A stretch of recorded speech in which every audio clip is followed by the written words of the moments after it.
Okay, good evening, everyone. Welcome to another Tuesday Teacher Talk with Sue and myself, Michelle.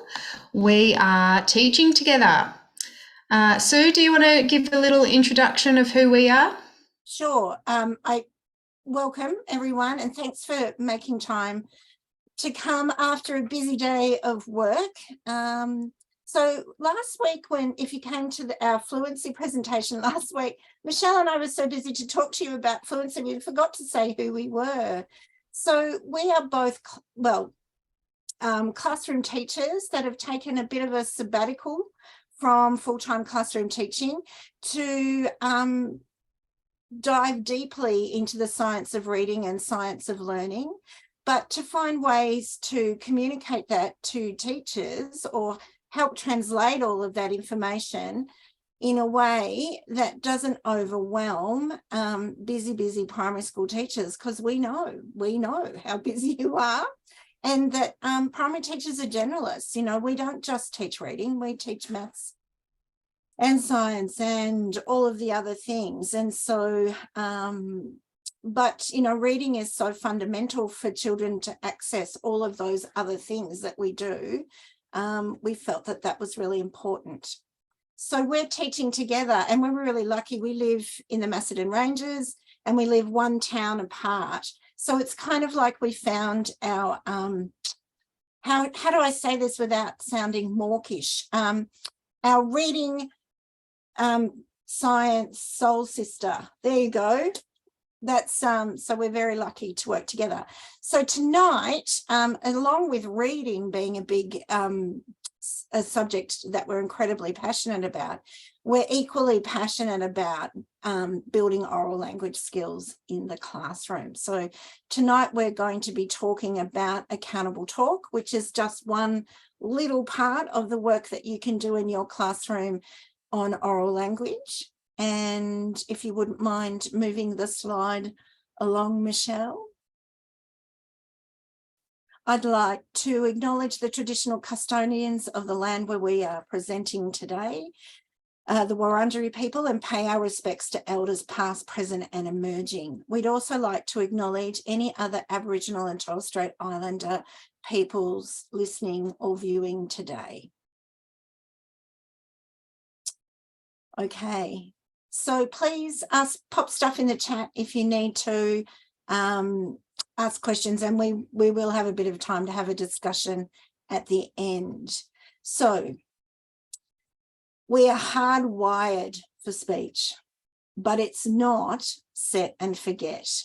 So that comes from Pam Snow, who's done a lot of writing about the oral language connection to literacy. Some of you might know Pam. She works at La Trobe University and publishes an amazing blog.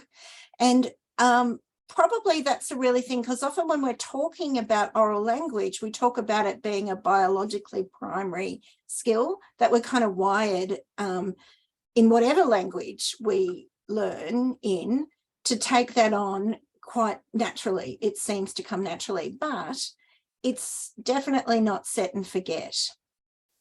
So we live at the level of our language. Whatever we can articulate, we can imagine or understand or explore.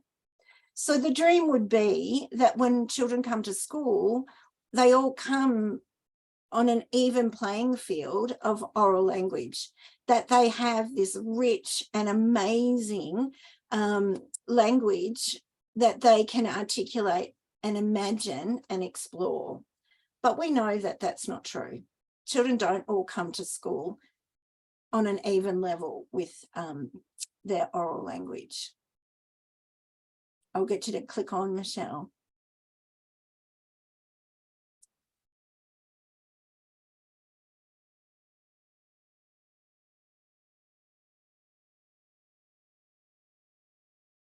So the ability to speak eloquently, articulate ideas and thoughts, influence through talking, collaborate with peers, and have the confidence to express your views are vital skills that support success in learning and life in general. Now, we've started this talk tonight with these quotes because unfortunately, oral language or speaking and listening sometimes are the kind of poor cousins of literacy, even though they absolutely inhabit our curriculum that we are expected to teach. That quote actually comes from Becky Earnshaw, who there was this amazing oracy project, or Voice 21, that was run in the UK back in 2021 that really looked at just how important oral language is for literacy learning, but for all learning. And many of you may have heard this last quote. And if you think about it, oral language is what we think in. It's kind of our currency. And I think Britton puts this beautifully. Writing and reading can only be intimately interrelated by floating both on a sea of talk. So what we read, we have to think about, if you like, in our oral language, just inside our heads.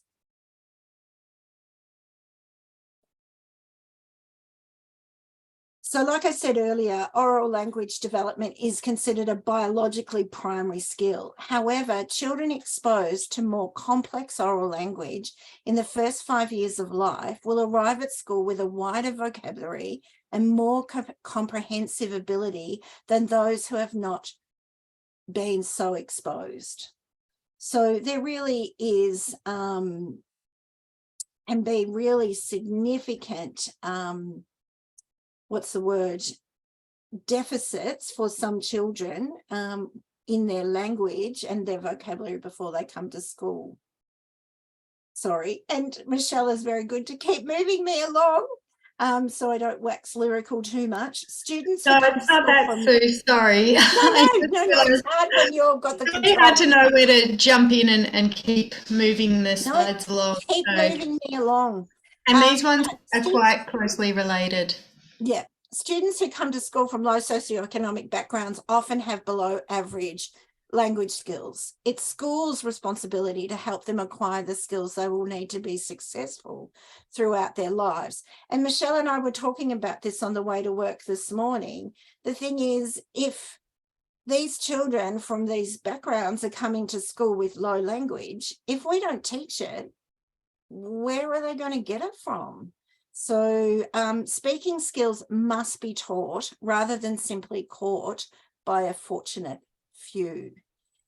And I think we also sort of, if you think back to the whole language approach, the idea of it, that if we immerse the kids in stories and books and the rich language, they'll pick up somehow the skills they need to read. Well, the same goes in oral language. Just surrounding them and talking to them with all this rich language isn't necessarily going to give them the skills unless we explicitly teach it to them. And I think also, you know, one of the quotes I love is that sometimes the language that you're loved in, so your home language, is very different from the language of school. And the language of school and of learning is a lot more formal and a lot more structured and not as simple. And I think sometimes, you know, children, particularly from non-English speaking backgrounds, or, you know, where the English that is spoken at home isn't as, as fluent as you would hope, that can mean that the kids aren't hearing the language spoken in all its, you know, beauty and complexity that English can be spoken. Thanks, Michelle. Yep. I was going to share this one. We thought we'd just quickly dip our toe in what's going on in the different curriculums around Australia. We often refer as teachers to the speaking and listening part of the curriculum. So we know speaking is the expressive language and listening is receptive. But I think because we don't know how to well, we all fall back on those good old tried and true techniques and activities like show and tell in the junior classes and formal presentations in your middle and seniors.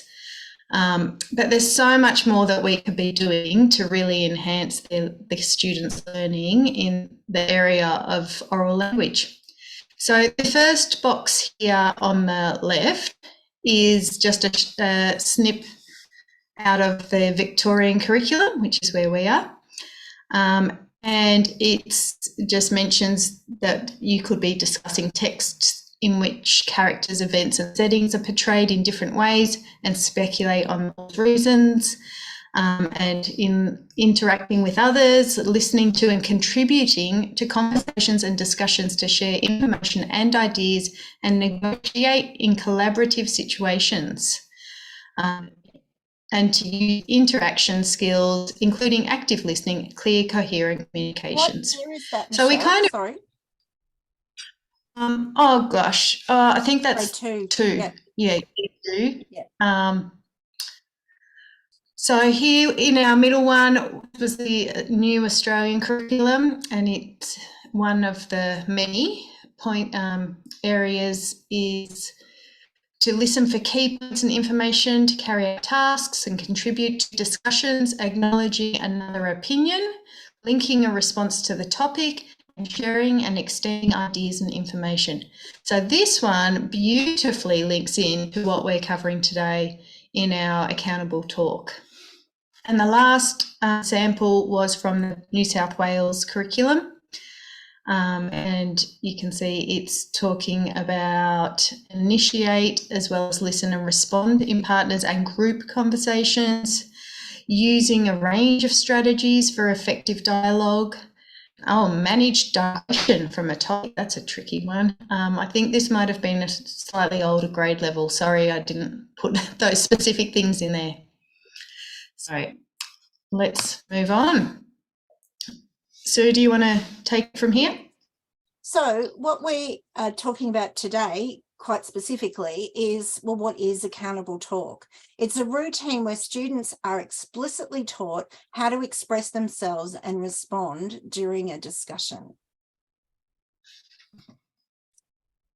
They're expected to use evidence to support their opinions and ideas, and you can see how this builds towards work that they'll do later in comprehension.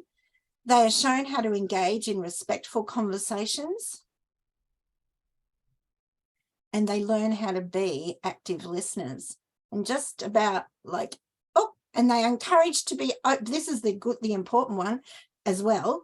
They are encouraged to be open-minded and willing to change their minds. So the idea that we're not just having lots of monologues in the same space, that children are actually engaging in a dialogue and that they can interact and change their minds. So just like just about everything else we do, we can't just assume children know how to do this or have much practice at doing this. So it's something we need to teach them how to do. So what it does, it allows students to increase their spoken words in a lesson. So once again, hopefully less teacher and more student talk. Sorry, this is how Michelle keeps has to click it, and that's why I'm a bit slow reading them. It encourages processing of thoughts and ideas in order to put them in words.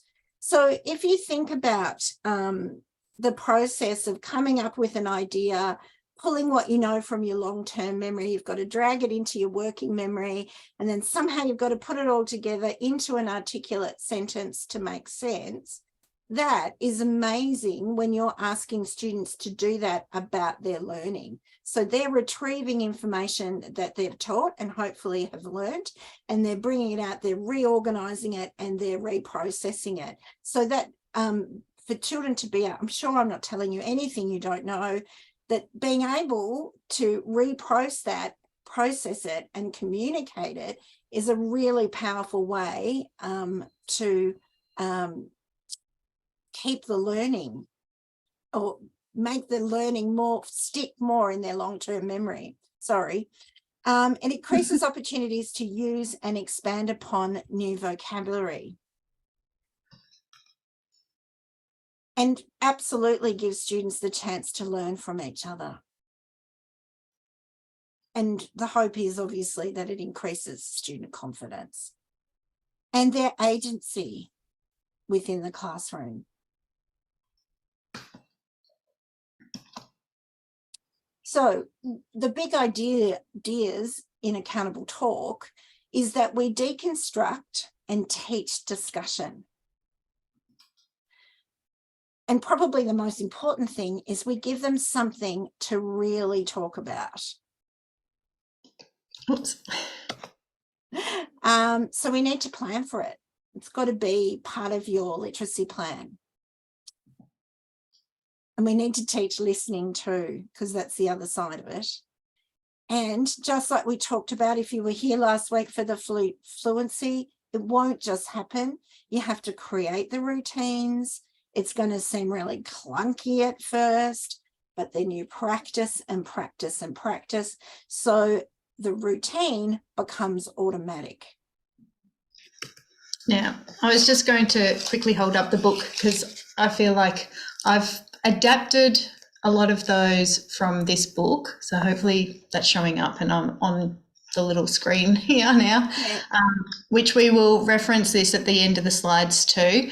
But I just wanted to acknowledge that these big ideas have come from that book, which is by Amy Gaunt and Alice Stott. So Sue and I have tried to break up accountable talk into bite-sized steps that you can introduce into the class. But there were quite a few different parts and we had to really think through what makes sense to come first. But if you are looking at this and decide, oh, you know, my kids are already pretty good at that part, I'm going to start with this other step, that's totally fine. You do what works for you. It's just a bit of a guide. So we have phase 1, which is create the class culture. So set the ground rules and involve the students in creating some discussion norms, making a lovely anchor chart if you can and if you're artistic, or just get out those your markers and butcher's paper. Now, there's a really great idea in this book that I was just holding up to show a video of an unsuccessful discussion group, and they mentioned things like The Apprentice, where you see these adults just shouting over the top of each other and being really disrespectful. But you could also get some of your teachers in your staff room to just have a bit of fun and act out maybe a staff meeting, just sort of ham it up and give everyone different jobs of how they're going to mess up your discussion group. Kids would love that. And you could do that for any age group at school, and then use that as your prompt and then get them to, well, what would make a successful discussion group compared to what we just saw in the video. Then you need to model for the students and give them lots of practice at giving positive feedback. So there's sentence stems out there when you Google them and find some other resources. I'm hoping to make some to offer on our website along with some of our other accountable talk stuff, but at the moment we don't have that ready just yet. So here's a couple ideas. Get the kids repeating after you, saying, I liked Sue's idea that, and they have to restate it. You might say that Cassie shared a new idea that I hadn't thought of yet. And Jo did a great job of explaining her thinking. So just really making sure the kids know that we want to focus on all these positives and we want to hear them regularly. So you could ask them to be doing it in the group discussion, but also at the end you might ask them to reflect and have someone, maybe the cheerleader, have some roles like cheerleader, has to report back and give some positive feedback about one or all of the group. Or you might have people, everyone has to turn to their left, and that's the person they're going to give some positive feedback about throughout the discussion. There's different ways to set that up. So these first two steps are just about getting that culture really right so that kids feel safe to use their voice. So it's not always the same strong, confident, opinionated kids dominating all the discussion. We want to hear everyone's voice. Phase 2, to introduce the skills.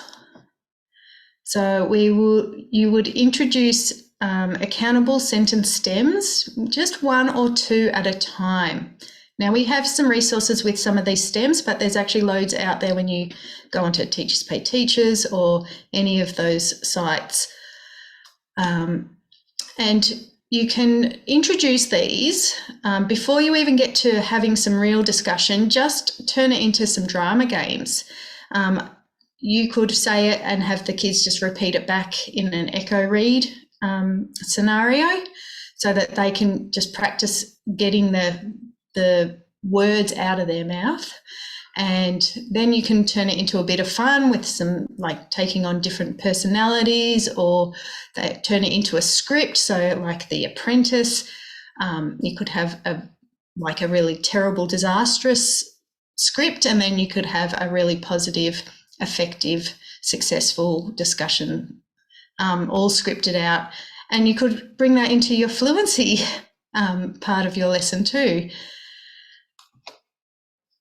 Next, we have create the discussion groups. Obviously, a really important part of any successful group task is to know your kids and know which kids can work well together and bring out the best in each other. So you might begin, just as you're getting started, with just pair share. Then you might put them into groups of 3 and then 4, and then it really depends on how your kids are all relating to each other and working together. You might get into bigger groups for different types of discussion and have 5 or 6 per group. You need to plan that carefully and have the groups prepared beforehand. Phase 3 is to actually get started with the discussion.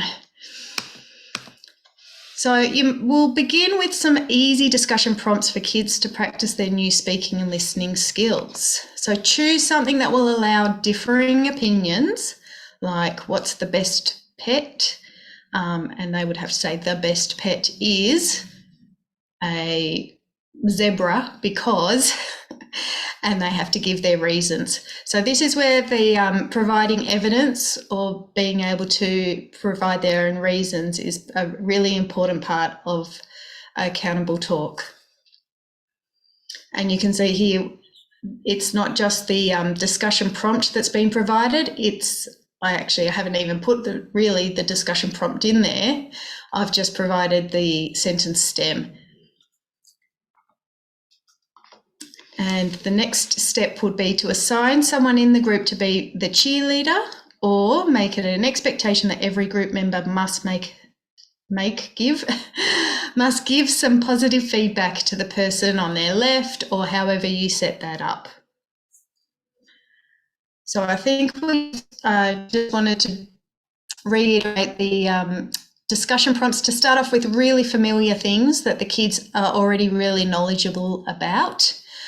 Before you start introducing things that they have to maybe think and process a little bit more deeply.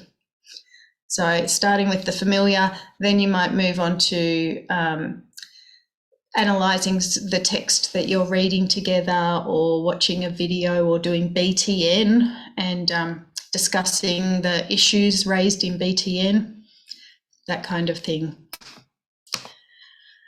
And finally, we have sharing back to the class. So you can assign one student to be the spokesperson, and this can rotate through depending on how your kids feel in terms of their confidence. and set the expectation of what needs to be reported back. We don't need to hear a blow-by-blow recount of all the different groups in the room. That would take forever, and we know that's not the nicest thing to sit through and listen to. So, I think that last 0.7, depending on your children, you might actually need to kind of break that part of it down, into different phases as well, because sometimes you have to teach children how to tell a story or how to retell without giving every little bit of detail. So you can see we're making it sound like do this, do that, and it's all going to work. But you could, depending on your children, something like sharing back to the class might need to then be broken down into really explicit steps with lots of modeling. Yeah. And also, the kids that just will tell a tangential story in the middle of it because it's kind of like, oh, I think it makes a connection. So I don't know. I was just thinking of a situation in my classroom where this kid without fail will somehow turn it around to be able to talk about meteors or asteroids, whatever conversation we're having.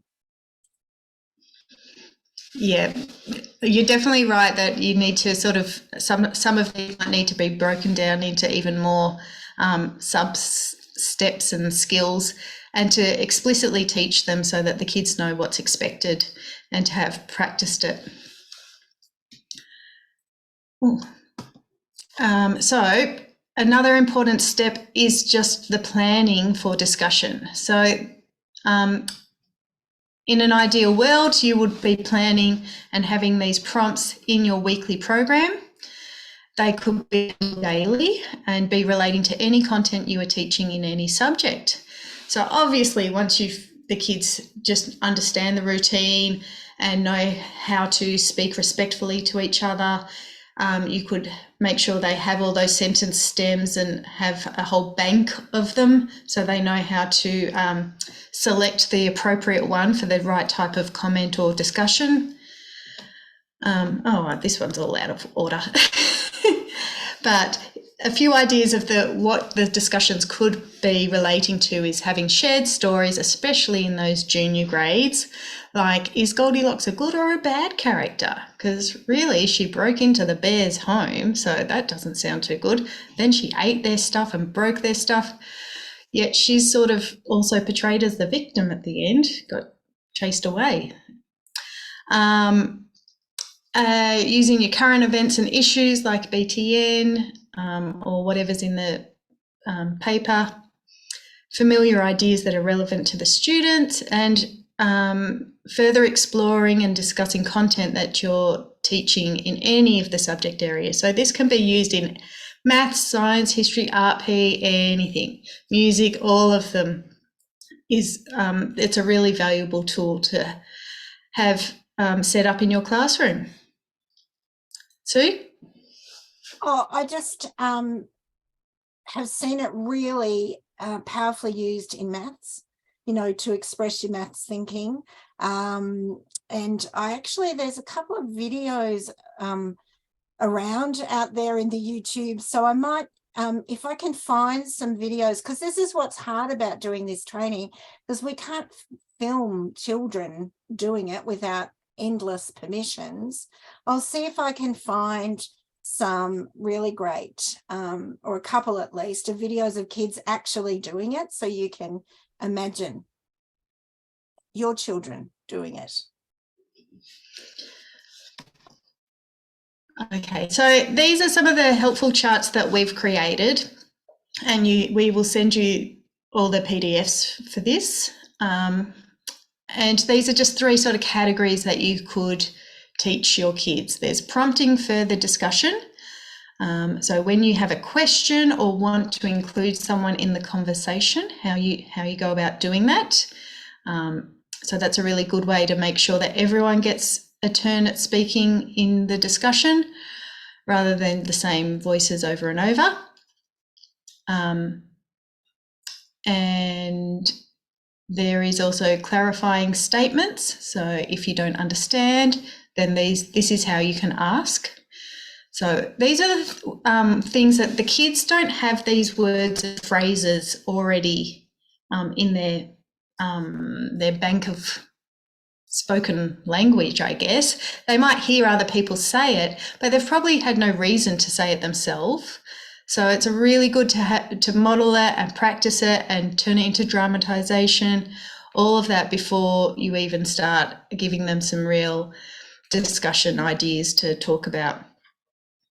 And the last one we have here is statements for adding on. And sometimes I like calling this the piggybacking, which is on the bottom of that one, piggybacking onto Sue's idea or piggybacking onto Sue's comment. I also think that, or it made me think. So I've used that with grade 1-2s before, because they, especially when they're younger, they always think that someone's stealing their idea, like they're the only person in the world that's had this particular idea. And if someone else says it first, then they stole their idea. So creating that culture that we are all presented with the same, well, usually the same information, and it's okay if we have come to the same conclusions, and that just might mean that you've got similar way of thinking or that you actually are agreeing with each other. So there's all sorts of other prompts and things out there about agreeing respectfully, well, usually respectfully, but disagreeing respectfully is the tough one that really needs to be taught, and I'd hopefully we'll get around to making some more about those too. Sue, do you want to hold up some of those resources you have? Because there's some really good ones there. Yeah, so this is, this is a resource. Sorry, it's a bit flary with my light, but these came, so they've got them in speech bubbles. Sorry, I'm not doing a very good job. But these are a whole stack of prompts that I got off Teachers Pay Teachers. We'll put the link to this resource in. We're certainly not, we're not sponsored by this person, but I've found it really useful. And what they've done is they've kind of divided all of the prompts into different categories. So like Michelle has here, in clarifying or adding on. So, you know, I agree, but I also think is one of them. But I thought I might read you some of the disagrees, which I think are really useful. Oh, Susan, just get it together. I see your point, but maybe I'll just read them rather than holding them up. I'm not sure I agree with what Michelle said, because I think my answer is correct, because I see it differently. I disagree with. I respectfully disagree. This just provides even more. I used this in grade 3-4. It was really powerful to do that when I was teaching in grade 3-4. And we ended up having a display that had all of the little prompts up. So for a little while, they used to hold the little cards in their hand, and they would decide, you know, we're going to try and, well, we would work on building in one or two in a conversation. But what ended up happening is just having the little speech bubbles up in the classroom that kids would then remember different ones. And it didn't take very long until it was just automatic. It was the way that they did respond. So, you know, it can happen. It's just you've got to really have that very determined every day, lots of practice. You know, even when you're asking children to respond to a question, you know, one of the things in explicit instruction is that people have to answer, you know, the children have to answer in complete sentences. So anytime that children are responding, you're getting them to think about how they're framing their answers. Great. So as Sue just touched on then, having all these anchor charts or little printouts and laminated things. And there's a set of these in more a bookmark style. This is a support that you start off with, you build into the lessons to begin with, but then as they get more successful and have moved some of these into their long-term memory, they don't need all the prompts around them anymore. It's just part of their language. Sue? Sorry, I just thought, and I know a lot of us are actually, she can't believe I'm putting my hand up. I normally just jump in. I just normally butt in. But I know a lot of us now are using PowerPoint slide decks, to do a lot of our teaching. And what you could absolutely do, even if you don't want to do the little fiddly, if you're not oh goodness, I'm never going to make a hostess on a television show. That was upside down. Anyway, you don't even have to have the fiddly thing in their hands. If you have, maybe you've done a choral read on a piece of text from your slide deck in PowerPoint, you could actually have the prompt up on the screen. Thank you, Lisa. She just said I'm doing a great job. We need to be clear about that. No, but you could have the actual prompt up on your PowerPoint slide deck for the kids to remind them. Just some kids don't read, particularly the little ones, don't read so well off the board. So, having a little thing like, do you have any ideas about in their hand might actually help them. That's probably a bit tricky to read, but anyway. I think also the learning to respectfully disagree can be a lot of fun when you introduce that, because you could get the kids, you tell them that they have to disagree with you and they get to, come up with why their teacher is wrong, and they can have a lot of fun with that. Okay, what else have we got here? Like in all lessons, it's important to be clear and have a purposeful learning intention. So try not to just create one very vague, we are learning to participate in discussion. It's a little bit vague, and if you use that every time you're doing a discussion prompt, then it's not really giving that guidance and focus on the different skills that you're hoping to impart on those kids. Yes, Sue. So the other thing that I just think is really important, and perhaps we haven't made clear, is that you can absolutely put this as a separate part of your literacy block or in your science block or whatever, science lesson, as something separate. And you will have to initially, while you're teaching all of the routines, sort of create that time. But if you just get the children to the point where it's automatic, anytime you do pair share, anytime you ask questions, anytime you might want to have, more than pair share, like get into a routine of using, 3 children together, or, 2 different pairs have to come, they do their talk in pairs and then they come together in 4. That's got a really special name, hasn't it, Michelle? Pair square. Pair square, there you go. I knew she'd know that. Or there's turn and talk, and then walk and talk, and you have to find 2 more partners. Yeah, but it can just be, let's say it's in your literacy block and you're doing your language comprehension part where you're reading a text, or doing comprehension questions or all that kind of thing. This is an opportunity to add some oral rehearsal before they may potentially go and write about it. So in the older grades, you could just be including this discussion step as a part of your guided practice before they go and independently write about what they're doing. So yes, when you're initially teaching it, you are going to have to make a bit separate and kind of squish things around to find the time for it. But eventually, if you persist, it will just happen anytime quite naturally when you're having conversations. Yeah, very good point. Thanks, Sue. Okay, so more little ideas that we thought of.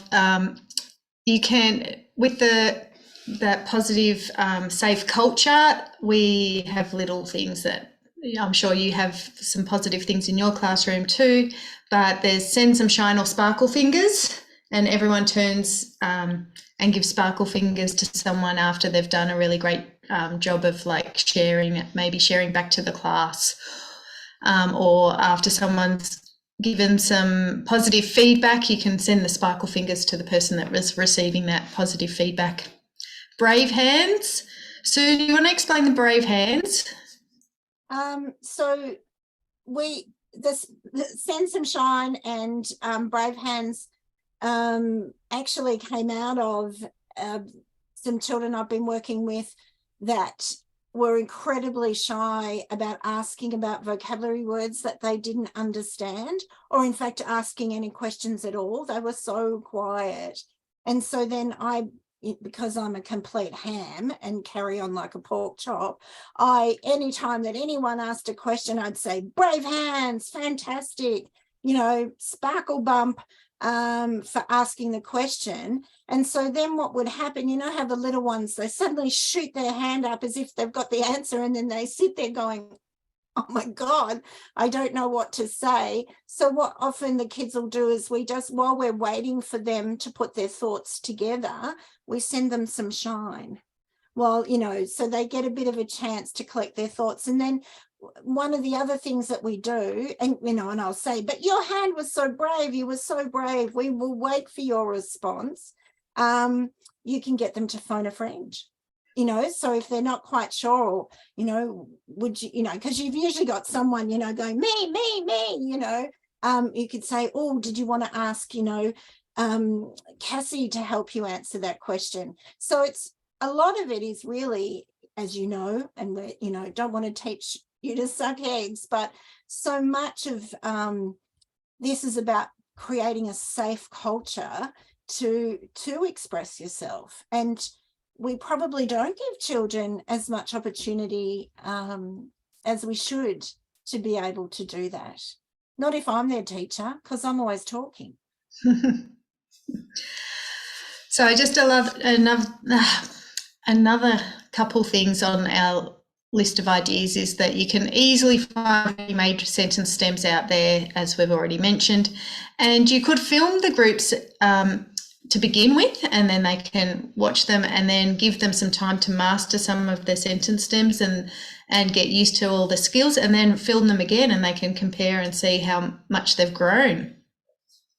And also pick apart like what was working really well, maybe not so much focus on the what didn't work well, apart from how could we do that better. So assessment, that's always a question that's going to come up. We have to be aware and mindful and have a plan for assessment. So these were some of the ideas we had. It's not a sort of a test or something that you can pick up and go, right, I'm going to assess all my kids with this. It's more checklists and class lists that you could use tally marks to show how often the kids are contributing. You might just focus on one group per day so that you can really listen in, make notes on the types of sentences they're constructing and contributing. You can create a code to track the specific skills that they are using. Are they doing the adding on or positive feedback? And of course, just some teacher judgment using the curriculum descriptors as well. Yes, Sue. So I'm going to share it if I can actually get it into the camera. But last night when Michelle and I were talking about this thing, I came up with my cute little diagram. So yep. What I do on a much bigger piece of paper, obviously, when we sit in morning circle or in a sharing circle, I'll often quickly do a drawing like this with kids' initials. You could do it if you had a seating plan, like if that could be something you could use. And then that's where I would just obviously on a bigger piece of paper, would make little notes about, they used the adding on, or they gave positive feedback, or, someone was really quiet or whatever. And so, I mean, it's not very technical, but an amazing way to get into the habit of just, taking those anecdotal notes. So these are a couple links that we will include in the follow-up email.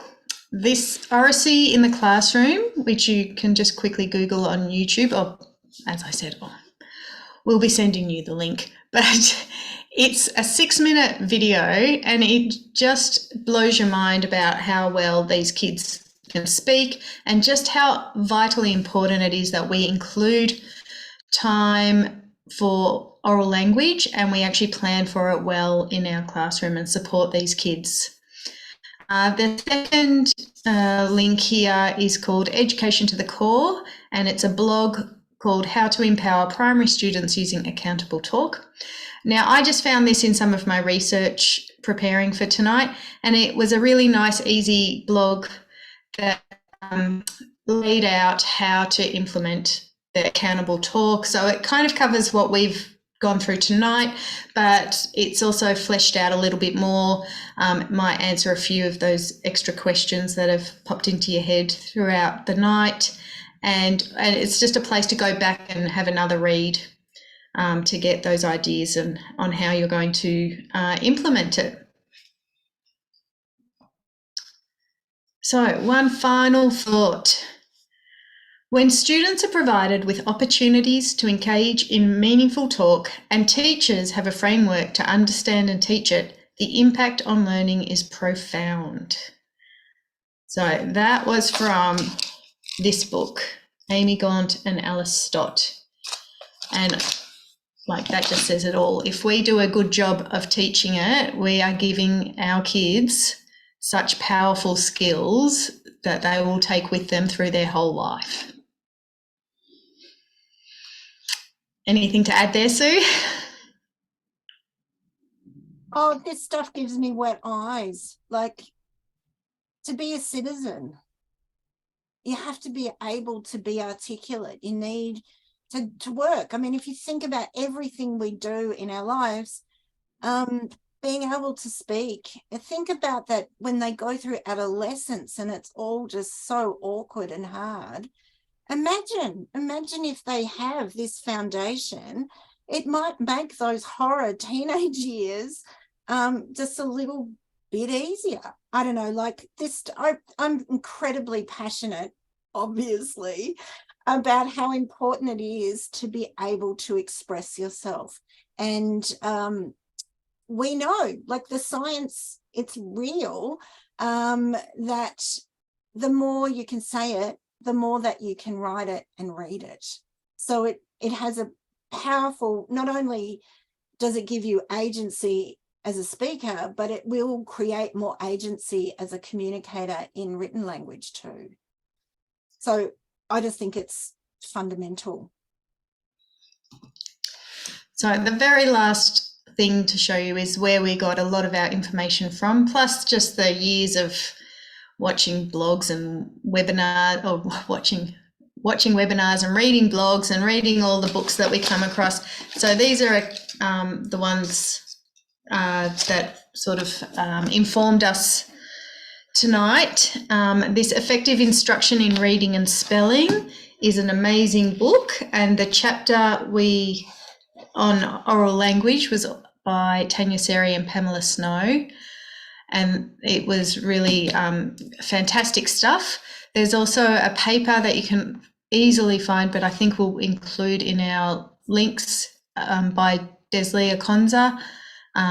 She's written a lot of really great short and sharp papers all about the Big Six. In fact, I believe she was the one that said, Big Five, yeah, that's really great. What about oral language? Let's make it the Big Six.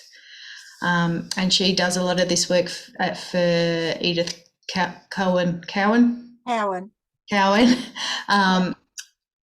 University. Yep, reading and writing float on a sea of talk. Yeah. So that's it. That's us. We might stop sharing and I'll stop the recording, but we can take any questions if you like. Hang on, don't stop the recording. I want to give our something a plug, if that's all right. Of course. If you'll let me. So we have a Facebook page, which is Teaching Together Australia on Facebook.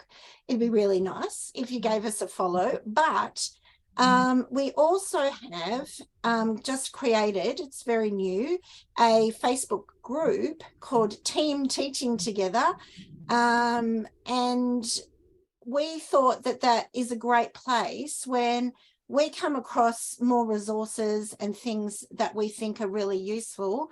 I've found about 10 things since we spoke to you about fluency that I could probably share, and same with our oral language stuff.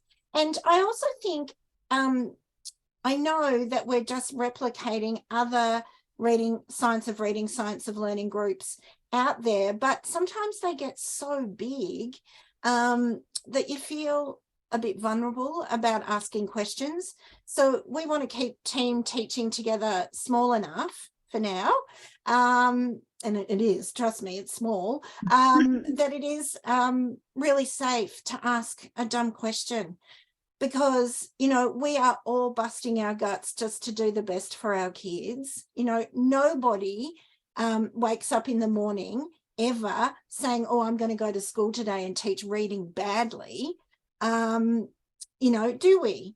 It's just, we need each other's support. And now I'm going to sound all, you know, touchy-feely, but we do. We need each other's support to do this really difficult but important job better. So if you're interested and you would like to, we would love to have you in Team Teaching Together. Right, that's it. That's all of the advertorial. All right. Well, I need to